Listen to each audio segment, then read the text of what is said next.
আরে কি সর্বনাশ, তোমার মাথায় তো ক্রস চিহ্ন চলে এসেছে। আরে পাগলি, তোর মাথায় রাইট চিহ্ন চলে এসেছে।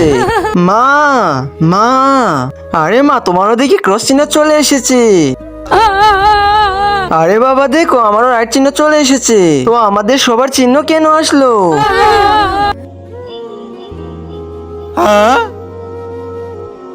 আরে স্যার, কোথায় যাবেন? আরে আরে মৌলানা সাহেব, সবার মাথায় তো চিহ্ন চলে এসেছে। তো এর মানে কি?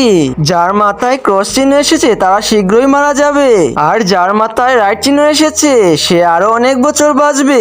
নিচে সাদা কালারের সাবস্ক্রাইব বাটনটিতে ক্লিক করে যারা সাবস্ক্রাইব করে দিবে তাদের মা বাবা যেন অনেকদিন বেঁচে থাকে, আর যারা ভিডিওতে একটি লাইক করে দিবেন তাদের মনের আশা যেন পূর্ণ হয়। আর আমি মন থেকে দোয়া করে দিলাম। আরে বাবা, দাদিমা অসুস্থ হয়ে গেছে, তাড়াতাড়ি বাসায় আসো। কি? তাড়াতাড়ি এখন নামাজটা পড়ে ফেলি।